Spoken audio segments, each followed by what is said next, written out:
Good morning और जय श्री कृष्णा। आशा करता हूँ आप सभी अच्छे हैं, स्वस्थ हैं और मस्त हैं। तो अभी तक हम पढ़ रहे थे ऑर्गेनिक केमिस्ट्री। अब ऑर्गेनिक केमिस्ट्री के साथ साथ हम पढ़ेंगे कौन सा है, ट्वेल्थ का पार्ट स्टार्ट करेंगे। और आज हमने फर्स्ट लेक्चर लिया है ट्वेल्थ का, उसका नाम है सॉलिड स्टेट ठोस प्रवस्था। क्लियर? इस चैप्टर को पढ़ेंगे। इस चैप्टर में क्या क्या पढ़ेंगे, तो सबसे पहले हम पढ़ेंगे इस टॉपिक में ये 3 नंबर का, इसका वेटेज कितना, मार्क्स कितने हैं, 3 नंबर के, है ना। और इसमें क्या आते हैं, थ्योरेटिकल और न्यूमेरिकल क्वेश्चन आते हैं। हो सकता है 1-2 नंबर का न्यूमेरिकल आए, 1 नंबर का थ्योरेटिकल आए, हो सकता है 1-1 नंबर के 3 आ जाए। तो 3 नंबर का वेटेज है, इसके अकॉर्डिंग कैसा भी बड़े इजी से क्वेश्चन आते हैं और अच्छा खासा चैप्टर है, समझने लायक चैप्टर है। तो इसे देखेंगे सॉलिड स्टेट को। तो सबसे पहले हम पढ़ेंगे सॉलिड में इंट्रोडक्शन, सॉलिड का इंट्रोडक्शन, प्रस्तावना, परिचय पढ़ेंगे। उसके बाद इसका क्लासिफिकेशन पढ़ेंगे। क्लासिफिकेशन 2 क्राइटेरिया, 2 बेसिस पे पढ़ेंगे। On the classification of the based on constituent particles and attraction force, यानी कि क्लासिफिकेशन अवयव कणों तथा इनके मध्य लगने वाले आकर्षण बल के आधार पर। दूसरा पढ़ेंगे हम on the basis of geometry, ज्यामिति के आधार पर, है ना। इसको ज्यामिति के आधार पर 2 टाइप के पढ़ेंगे, क्रिस्टलाइन और एक्रिस्टलाइन सॉलिड। फिर हम पढ़ेंगे तीसरा टॉपिक लेंगे इसमें crystal lattice and unit cell और क्रिस्टल सिस्टम। और फिर हम इसमें पढ़ेंगे सिंपल या प्रीमेटिव लैटिस, है ना, बॉडी सेंटर्ड, फेस सेंटर्ड और एंड सेंटर्ड लैटिस। फिर हम इसमें पढ़ेंगे क्लोज पैकिंग स्ट्रक्चर, उसमें पढ़ेंगे 1 dimensional close packing, 2 dimensional, 3 dimensional, 2 dimensional और 3 डायमेंशनल को डिटेल में पढ़ेंगे। फिर हम पढ़ेंगे पैकिंग एफिशिएंसी। फिर हम पढ़ेंगे इम्परफेरेंस एंड डिफेक्ट ऑफ सॉलिड। इसमें पढ़ेंगे स्टाइकियोमेट्रिक और नॉन स्टाइकियोमेट्रिक सॉलिड में जो पाई जाने वाली त्रुटियां। फिर हम पढ़ेंगे इलेक्ट्रिक प्रॉपर्टीज, यानी विद्युत गुणधर्म किसके, ठोस के। कौन क्या क्या पढ़ेंगे हम, कंडक्टर, नॉन कंडक्टर और सेमीकंडक्टर। सेमीकंडक्टर में फिर 2 टाइप के पढ़ेंगे, प्योर सेमीकंडक्टर एंड डोपिंग या इम्प्योर सेमीकंडक्टर, यानी शुद्ध अर्धचालक और नेज अर्धचालक या अशुद्धि वाले अर्धचालक। फिर इसमें पढ़ेंगे एन टाइप के और पी टाइप के। फिर हम नेक्स्ट प्रॉपर्टी लेंगे इसकी मैग्नेटिक प्रॉपर्टी, चुंबकीय गुणधर्म। इन सॉलिड में चुंबकीय गुणधर्म कौन कौन से होते हैं, उनमें हम पढ़ेंगे paramagnetic, diamagnetism, ferromagnetism, anti ferromagnetism और फेरी मैग्नेटिज्म। इन सबको पढ़ेंगे और पढ़ते ही ये टॉपिक हमारा क्या हो जाएगा, खत्म हो जाएगा। क्लियर? तो स्टार्ट करते हैं। कहां से स्टार्ट करेंगे, आज इंट्रोडक्शन से ही स्टार्ट करते। तो आओ अब आते हैं इंट्रोडक्शन में, सॉलिड के इंट्रोडक्शन में। जब आपसे बोले सॉलिड, जब आपसे पूछे ठोस क्या है, सॉलिड क्या है, तो आपके दिमाग में क्या आता है? आपके दिमाग में आता है पत्थर, इमारतें, भवन, फर्नीचर, धातुएं। ये सब आपके दिमाग में आता है कि ये सॉलिड है, ठोस है। तो आपने इसको कैसे आइडेंटिफाई किया? तो आपने कहा कि इसमें क्या है, कठोरता है और क्या है, दृढ़ता है। यानी कि वह समस्त पदार्थ जो क्या होते हैं, कठोर और दृढ़ होते हैं, उन्हें हम क्या बोलेंगे, ठोस बोलेंगे। यानी कि क्या होगा ठोस, कि वह समस्त पदार्थ क्या होते हैं, ठोस, वह समस्त पदार्थ जो कठोर व दृढ़ होते हैं,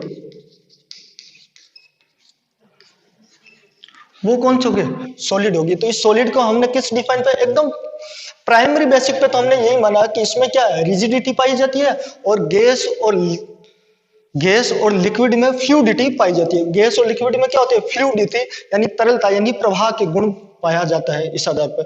यह हो गया सॉलिड। क्लियर? यानी कि वह समस्त पदार्थ जो कठोर व दृढ़ होते हैं वो कौन से कहलाएंगे, सॉलिड कहलाएंगे। एक प्राइमरी लेवल पे हमारे दिमाग में यही आता है। और गैस और लिक्विड कौन से होंगे, जिनमें तरलता का गुण हो, फ्लूइड करने का गुण हो, वो क्या होगा, गैस और लिक्विड होगा। क्लियर? ये था। अब आपके दिमाग में आता है, जो हम आवर्त सारणी लेते हैं, तो आवर्त सारणी में हम देखते हैं कि अधिकांश तत्व कैसे होते हैं, अधिकांश तत्व होते हैं हमारे पास कठोर और दृढ़ होते हैं, यानी वो ठोस होते हैं। कैसे कि अगर आवर्त सारणी की बात करूं तो आवर्त सारणी में 11 तत्व कौन है, गैसीय तत्व, और 25 डिग्री सेंटीग्रेड पर 2 लिक्विड है। कौन कौन से, ब्रोमीन और मरकरी। और बाकी सारे के सारे तत्व हैं वो कैसे हैं, ठोस अवस्था में। कैसे, सारे के सारे तत्व कैसे, ठोस अवस्था में। क्लियर? अब सॉलिड पढ़ते हैं तो हम पढ़ते हैं भाई साहब ये सॉलिड आया कहां से, क्या है ये सॉलिड। तो मैं बोलूं सॉलिड एक टाइप का मैटर है, द्रव्य है। क्या है? एक टाइप का मैटर या द्रव्य। तो हम पूछेंगे सर ये मैटर क्या है, व्हाट है मैटर, ये मैटर क्या है। इस मैटर को हम बोलते हैं द्रव्य, या इसे बोलते हैं पदार्थ भी। क्या है पदार्थ, क्या है पदार्थ। तो हम पदार्थ के बारे में बात करें कि वह वस्तु जिसका कुछ ना कुछ, कुछ भी हो, द्रव्यमान होना है, कुछ द्रव्यमान हो, वह आयतन को, आयतन का ऑक्यूपाइड वॉल्यूम को, ऑक्यूपाइड कर आयतन को घेरती हो तथा परिवर्तन में, परिवर्तन का विरोध करती हो, स्थिति में या किसी परिवर्तन का विरोध करती हो, वह सारी वस्तुएं क्या कहलाएगी, वह सभी वस्तुएं क्या कहलाएगी, द्रव्य कहलाएगी या मैटर कहलाएगी या पदार्थ कहलाएगी। क्लियर। इन पदार्थों को भौतिक बलों के आधार पर, इन पदार्थों को भौतिक बलों के आधार पर,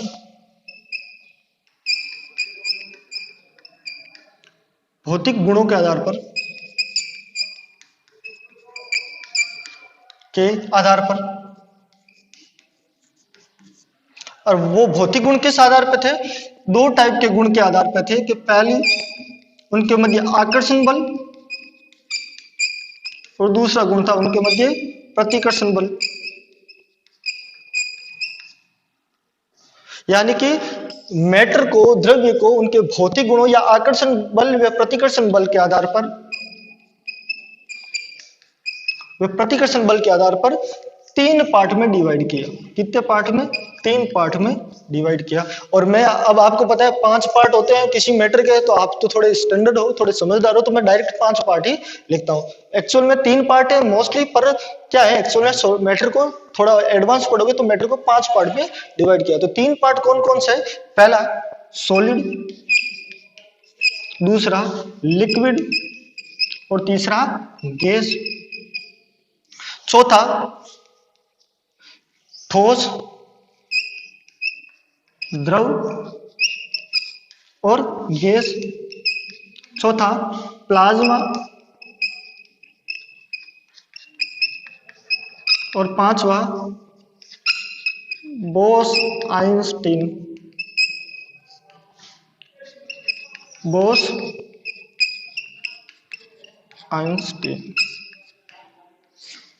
ये 5 पार्ट में डिवाइड किया है मैटर को। किसको, मैटर को कौन सी होगी, वह वस्तु जिसका कुछ ना कुछ द्रव्यमान हो, आयतन हो, तथा वो क्या करती है, परिवर्तन का विरोध करती है।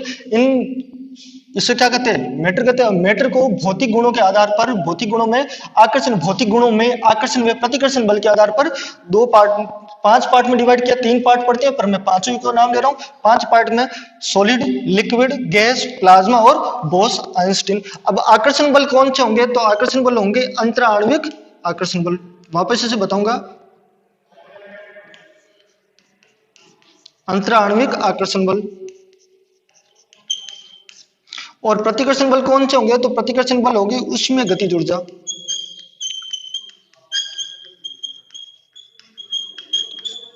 अंतराण्विक आकर्षण बल और उसमें गतिज ऊर्जा के आधार पर मैटर को 5 पार्ट में डिवाइड किया। ये दोनों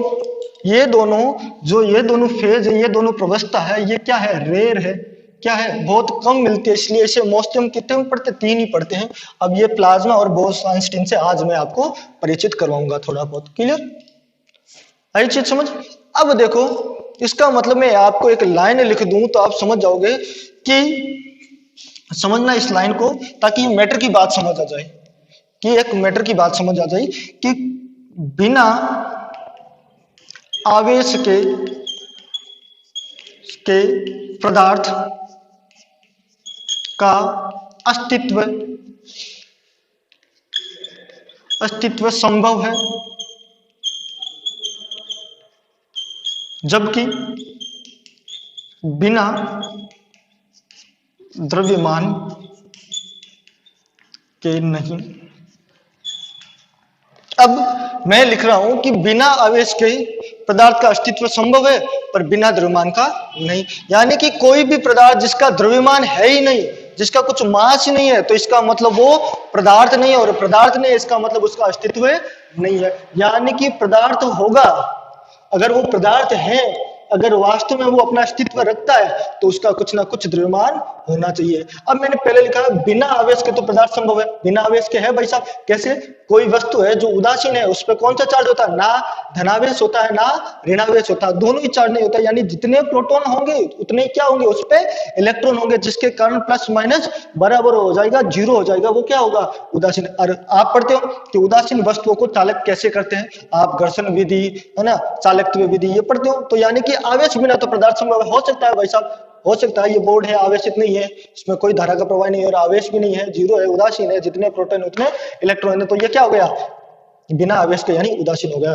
पर बिना द्रव्यमान के संभव नहीं है कि कोई भी वस्तु होगी उसका द्रव्यमान होगा। जैसे मैं बात करूं इलेक्ट्रॉन का, तो इलेक्ट्रॉन का द्रव्यमान होता है भाई साहब 9.1 इंटू 10⁻³ kg है। द्रव्यमान बहुत कम है, पर द्रव्यमान तो है।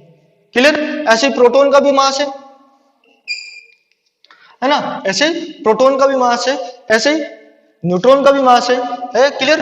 तो इसका मतलब उस पदार्थ का कुछ ना कुछ मास होगा। क्लियर? अब मैं बात करता हूं, एक क्वेश्चन आया था, उस क्वेश्चन के बारे में बात कर लेते। कुछ कंफ्यूजन होगी आपको कंफ्यूजन होगी फोटोन को लेके। अगर आपने कुछ पढ़ा है, कुछ नॉलेज रखते हो, तो आपको कंफ्यूजन सिर्फ फोटोन में होगी, क्योंकि आप पढ़ते हो कि फोटोन मासलेस है, फोटोन का कोई द्रव्यमान नहीं होता। पर आप पूरा पढ़ो इस स्टेटमेंट को, पूरा स्टेटमेंट को पढ़ो कि स्थिर फोटोन क्या होता है? मासलेस होता है ना। तो देखते हैं, क्वेश्चन आया था कि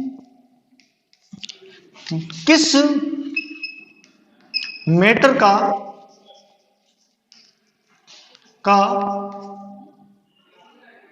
नहीं, क्वेश्चन ऐसे था कि निम्न में से कौन सा पदार्थ अस्तित्व नहीं करता, है ना। क्वेश्चन था कि निम्न में से कौन सा पदार्थ अस्तित्व नहीं करता। एक बार यह आया था निम्न में से किस मैटर का अस्तित्व नहीं है। ऑप्शन कुछ ऐसा था, ए स्थिर फोटोन, 2 इलेक्ट्रॉन का, 3 न्यूट्रॉन का, 4 गतिशील फोटोन का, गतिशील फोटोन का। क्लियर? वापस ऐसा ही क्वेश्चन आया, इसी क्वेश्चन को वापस पूछा गया किसी एग्जाम में, अब याद नहीं है किस एग्जाम आया था, पर नेक्स्ट क्वेश्चन ऐसा आया था कि निम्न में से कौन सा पदार्थ द्रव्यमान हीन है, द्रव्यमान हीन है, यानी जिसका मास कैसा हो? जीरो, यानी जीरो मास वाला, जिसका मास कैसा हो? जीरो हो। ऑप्शन यही थे, लगभग ऑप्शन सही थे, पर आंसर क्या होगा? इस दोनों में आंसर क्या होगा कि किसका अस्तित्व नहीं है? फोटोन का अस्तित्व नहीं है। और किसका मास जीरो है? भाई फोटोन का मास जीरो है। क्लियर? अब क्यों जीरो है इसके बारे में बात करेंगे। सर हमने तो जहां पे भी पढ़ा है वहां पे यही पढ़ा कि फोटोन एक द्रव्यमानहीन है, जिसका मास कितना होता है? जीरो होता है, और वो लगभग किस वेग से चलता है? प्रकाश की वेग से चलता है। इसका मतलब आप तो ये हमें बता रहे हो कि फोटोन का मास नहीं होता तो वो अस्तित्व नहीं करता। पर फोटोन पढ़ते हैं फिजिक्स में, फोटोन ही करते हैं, है ना। फिजिक्स में हम फोटोन ही करते हैं। तो कैसे, क्या है? तो इस चीज को समझेंगे कि भाई साहब फोटोन क्या है। फोटोन क्या है कि फोटोन एक तरह की एनर्जी है, एक तरह की एनर्जी है। कणों के छोटे छोटे पैकेट होते हैं, ऊर्जा के छोटे छोटे क्या होते हैं? पैकेट होते हैं, जिन्हें क्वांटा कहते हैं। इस क्वांटा को क्या है? इस क्वांटा में क्या है? ऊर्जा के छोटे छोटे पैकेटों में फोटोन है। क्लियर? ऊर्जा के छोटे छोटे पैकेटों में क्या है? फोटोन है। अब आपको पहले तो ये बताता हूं कि भाई साहब स्थिर फोटोन का मास जीरो कैसे होता है। स्थिर फोटोन का मास जीरो कैसे होता है? एक समीकरण होती है कि m बराबर होता है m naught upon 1 minus v square upon c square under root. ये m नॉट है स्थिर फोटोन का मास, v है वेग और c है प्रकाश का वेग, m है फोटोन का द्रव्यमान जो गतिशील है। क्लियर? तो मुझे स्थिर का पता करना है कि स्थिर का कैसे जीरो होगा। तो हमें पता है फोटोन लगभग, फोटोन का वेग होता है 2.99 इंटू 10 पावर 8 मीटर पर सेकंड। ये लगभग वेग किसके है? लाइट के वेग के बराबर है। तो मैं इसको ऐसे लिख दूं कि m बराबर m naught upon 1 minus v की जगह क्या लिख दूं? सी square upon c square under root कर दूं। फिर मैंने m की जगह यहां ले आया, m नॉट बराबर क्या हो जाएगा? m ट्रांसफर कर दिया, ऊपर ले गए अंडर रूट 1 माइनस सी स्क्वायर अपॉन सी स्क्वायर करोगे तो आपके पास क्या आएगा? जीरो आएगा। क्या आएगा? जीरो आएगा। तो ये आई थी फोटोन के बारे में कि फोटोन का क्या होगा, स्थिर का तो क्या होगा, फोटोन का क्या होगा, मास जीरो होगा। तो अब आप बता दो कि गतिशील का क्यों होगा। तो गतिशील को कैसे एक्सप्लेन करते हैं? गतिशील को एक्सप्लेन करते हैं कि गतिशील फोटोन का मास क्यों होता है, क्योंकि फोटोन एक प्रकार के क्या होते हैं? ऊर्जा, एक टाइप की ऊर्जा होती है। अब इस फोटोन का आइंस्टीन की थ्योरी थी कि मास किस में चेंज हो सकता है? एनर्जी में। और एनर्जी किस में चेंज हो सकती है? मास में। और ये फोटोन का मास उसके संवेग की वजह से होता है, क्योंकि जब वो किसी सतह से टकराता है तो वो अपना संवेग को क्या करता है? आगे विस्थापित करता है, आगे प्रदान करता है। और अगर आगे संवेग प्रदान करेगा तो इसका मतलब उसका कुछ मास होगा। कैसे? कि हमें पता है कि प्लांक के इक्वेशन थी कि E बराबर क्या था? एच म्यू, है ना। ये म्यू क्या है? म्यू है आवर्ती। और आइंस्टीन की इक्वेशन क्या? E बराबर mc स्क्वायर। जब दोनों को प्लांक का है ये, और ये किसका है? आइंस्टीन का। ये किसका है? आइंस्टीन का। जब दोनों को बराबर रखूं तो मैं क्या बोलूंगा? एच न्यू बराबर mc स्क्वायर। m क्या है? द्रव्यमान, c क्या? प्रकाश की वेग। अगर मैं m c की जगह, आपको पता है m इंटू v की जगह c लिखा है, जिसको क्या बोलते हैं? p संवेग। तो मैं ऐसे कह सकता हूं कि h न्यू बराबर किसके होगा? p c के। क्लियर? p c के। इसका मतलब संवेग होगा, और जिस पदार्थ का संवेग है उसका मतलब उसका कुछ ना कुछ क्या है? मास है। इसलिए फोटोन एक टाइप का क्या है? फोटोन भी एक टाइप का द्रव्य है, मैटर है। क्लियर बात? ये फोटोन के रेफरेंस में बात हुई। क्लियर? अब आते हैं इसके बारे में। किसके बारे में? इस चीज को समझाता हूं कि क्या है क्या नहीं। तो इस चीज को बड़े डिटेल से समझेंगे, बड़े अच्छे से समझेंगे कि सॉलिड सॉलिड क्यों है, लिक्विड लिक्विड क्यों है, और गैस गैस क्यों है, प्लाज्मा प्लाज्मा क्या है, और बोस आइंस्टीन क्या है।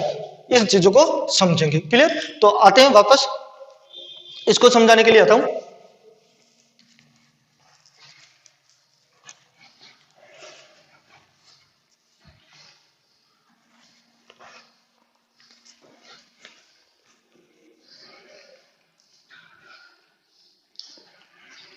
सॉलिड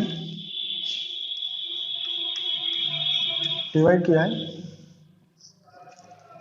अब किस आधार पर किया है? अब इस चीज को वापस डिटेल में समझेंगे। दो टाइप के बलों के आधार पर, दो टाइप के भौतिक बलों के आधार पर। कौन कौन से? एक टाइप के भौतिक गुणों में भौतिक बलों के आधार पर, भौतिक गुणों में भौतिक बलों के आधार पर, इन्हें रासायनिक गुणों में रासायनिक गुणों के आधार पर, और भौतिक गुणों में भौतिक बलों के आधार पर। वो भौतिक बल कौन कौन से थे? आकर्षण बल और प्रतिकर्षण बल। तो इसमें मैं डायरेक्ट लिख रहा हूं, सॉलिड को दो पार्ट में डिवाइड किया। किसके आधार पर? एक आकर्षण बल,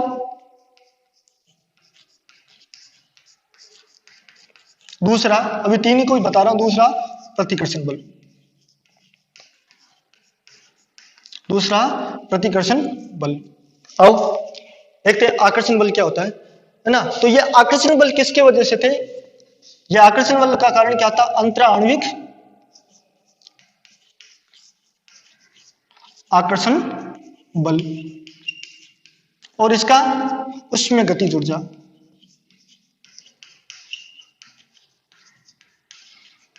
उसमें गतिज ऊर्जा।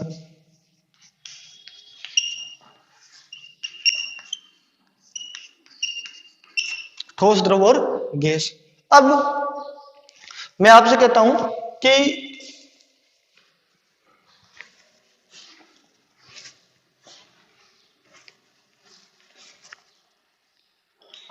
इस चीज को यहां पे समझना कि मैं कह रहा हूं अंतराण्विक आकर्षण बल क्या होता है।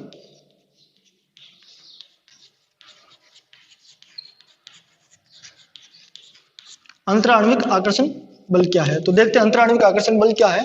तो मैं कहता हूं कि दो अवयव कण कौन से हो सकते हैं? हो सकता है वो परमाणु हो, अणु हो या आयन हो। दो अवयव कणों के मध्य लगने वाले आकर्षण बल को क्या कहते हैं? दो अवयव कणों के मध्य लगने वाले आकर्षण बल को क्या बोलते हैं? अंतराण्विक आकर्षण बल। और इस अंतराण्विक आकर्षण बल के कारण अवयव कण क्या आते हैं? एक दूसरे के पास पास आते हैं, यानी कि उसमें दृढ़ता बढ़ती जाती है। उसमें क्या बढ़ती जाती है? दृढ़ता बढ़ती जाती है। तो मैं लिखूं क्या होता है अंतराण्विक आकर्षण बल? दो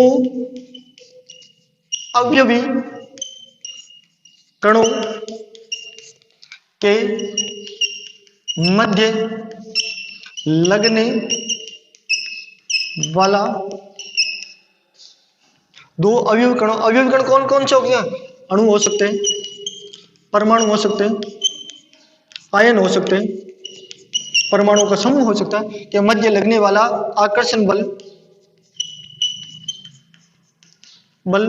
अंतराण्विक आकर्षण बल कहलाता है, जिसके कारण कण अवयवी कण पास पास आते हैं, जिसके कारण अवयवी कण क्या आते हैं? पास पास आते हैं एवं दृढ़ता बढ़ती जाती है, यानी कैसे होते जाएंगे? दृढ़ होते जाएंगे। अब दूसरे प्रतिकर्षण बल।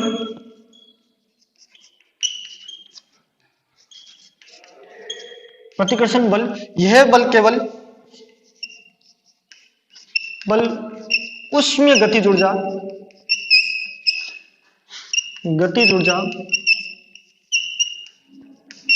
के कारण होता है। देखो प्रतिकर्षण बल किसके कारण होता है? उष्मीय गतिज ऊर्जा। और ये उष्मीय गतिज ऊर्जा केवल और केवल तापमान पर निर्भर करती है। केवल किस पर निर्भर करती है? तापमान पर निर्भर करती है। जैसे जैसे मैं तापमान को बढ़ाऊंगा तो अणुओं की उष्मीय गतिज ऊर्जा बढ़ेगी, अणुओं के मध्य टक्करों की संख्या बढ़ेगी, अणु टक्कर की संख्या बढ़ेगी तो एक दूसरे से दूर दूर जाएंगे, और जैसे दूर दूर जाएंगे तो इनके मध्य आकर्षण बल कमजोर हो जाएगा। अंतराण्विक दूरी, दो अणुओं के मध्य की दूरी बढ़ जाएगी, अंतराण्विक आकर्षण बल कमजोर हो जाएगा, अणु एक दूसरे से दूर दूर जाएंगे। जैसे टेम्परेचर बढ़ाता जाऊंगा ये अणु के मध्य आकर्षण बल की तुलना में प्रतिकर्षण बल बढ़ता जाएगा, अणु एक दूसरे से दूर दूर होते जाएंगे। यानी उष्मीय गतिज ऊर्जा पर के कारण होती है वह उष्मीय गतिज ऊर्जा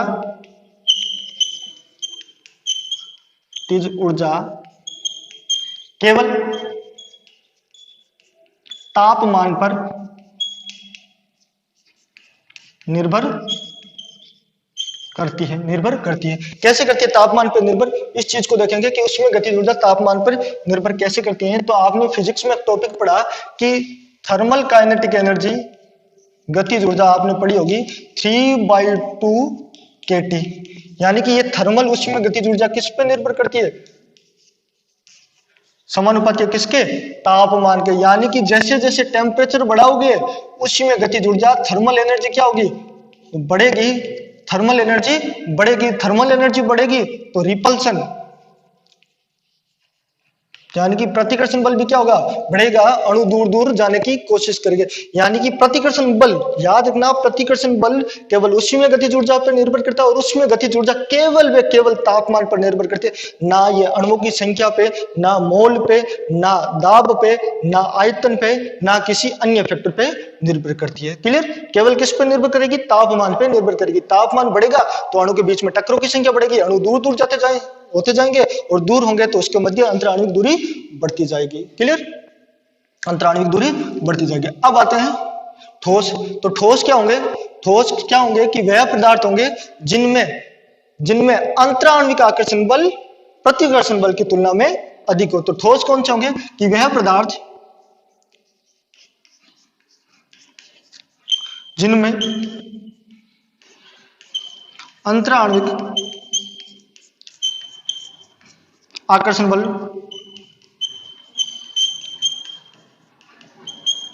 मैं इसे बोलता हूं इंटर मोलिकुलर फोर्स, जिसमें अंतराणु आकर्षण बल, वह पदार्थ जिनमें अंतराणु आकर्षण बल, प्रतिकर्षण बल,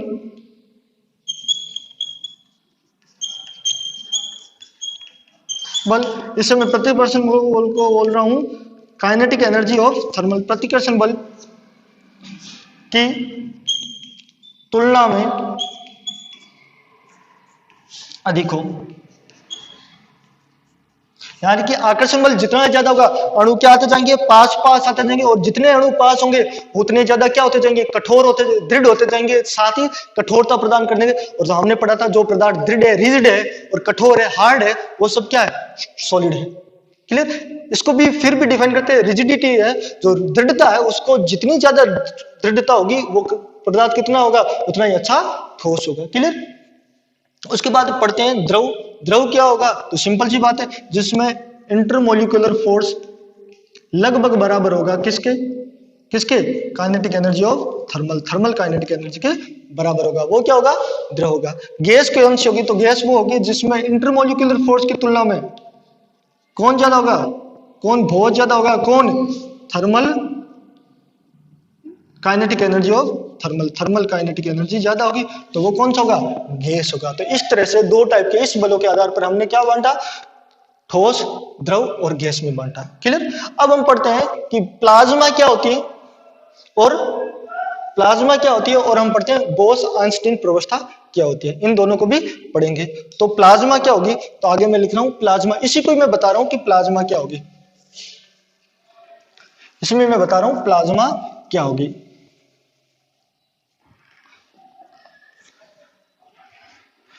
अब पढ़ते हैं प्लाज्मा क्या होगी। तो देखते हैं प्लाज्मा है क्या।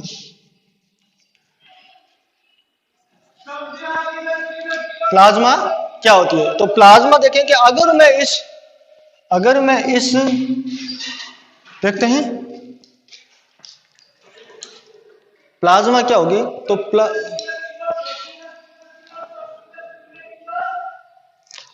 अब मैं बात करूं कि प्लाज्मा क्या होगी, तो प्लाज्मा देखेंगे, तो प्लाज्मा क्या होगी, तो प्लाज्मा की बात करते हैं। प्लाज्मा, अगर मैं इस गैस को इतना ज्यादा टेम्परेचर दूं, है ना, इस गैस को इतना ज्यादा टेम्परेचर दूं कि इसके इलेक्ट्रॉन क्या हो जाए, आयनीकृत हो जाए।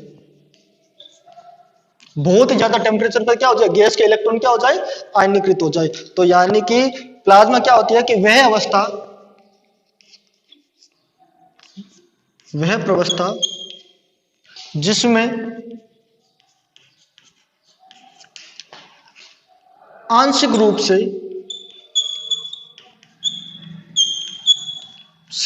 आयनीकृत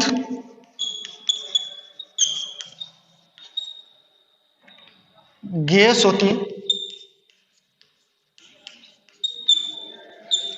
या इसको ऐसे लिख सकते हैं, आंशिक रूप से आयनीकृत गैसीय अवस्था जिसमें इलेक्ट्रॉन परमाणुओं से ना परमाणु से बंधित न होकर स्वतंत्र रूप से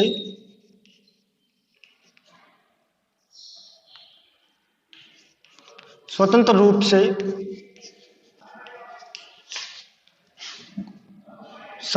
रूप से गमन करते हैं या गति करते हैं, गमन करते हैं, तो वो कौन से हो गए, बोस-आइंस्टीन प्रवस्था होगी। यानी कि इलेक्ट्रॉन किसी परमाणु से बंधित ना होकर क्या हो गए, स्वतंत्र रूप से गमन कर लेंगे। अब इन इलेक्ट्रॉन के स्वतंत्र रूप से गमन करने के कारण ये प्लाज्मा कैसी होती है, सुचालक होती है। और गैस कैसी होती है, ये होती है कुचालक होती है। गैस तो कुचालक होती है, परंतु इतना तापमान दे दिया कि इलेक्ट्रॉन क्या हो गए, ये गैस कैसे हो गई, आंशिक रूप से आयनीकृत हो गई। और इस आंशिक रूप से आयनीकृत होने के कारण ये जो इलेक्ट्रॉन है है ना, ये इलेक्ट्रॉन परमाणु से बंधित ना होकर कैसे हो गए, स्वतंत्र रूप से उसमें घूमते रहते हैं, है ना, तो वो कौन सी होगी, प्लाज्मा। इसके लिए टेम्परेचर कितना चाहिए, इस प्रवस्था को नॉर्मल नहीं बनती, इस क्योंकि लिए इस प्रवस्था को बनाने के लिए 10⁴ से 10⁸ केल्विन टेम्परेचर चाहिए, यानी कि हाई टेम्परेचर, बहुत ज्यादा टेम्परेचर चाहिए प्लाज्मा अवस्था में। क्लियर, ये थी प्लाज्मा अवस्था। उसके बाद हम देखेंगे पदार्थ की वह प्रवस्था जिसमें तनु बोसोन गैस को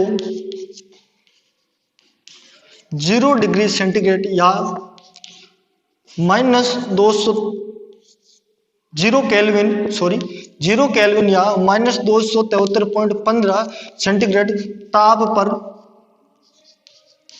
ठंडा कर दिया जाए तो वो कौन सी व्यवस्था प्राप्त होगी, बोस आइंस्टीन। और इसके बारे में हमारे एक भारतीय साइंटिस्ट सत्येंद्र नाथ बोस ने इसके बारे में बात की थी, तो इसलिए इसका नाम भी इसके सम्मान में रखा गया, बोस आइंस्टीन प्रवस्था, यानी पदार्थ की वह प्रवस्था जिसमें तनु बोसोन गैस को 0 केल्विन या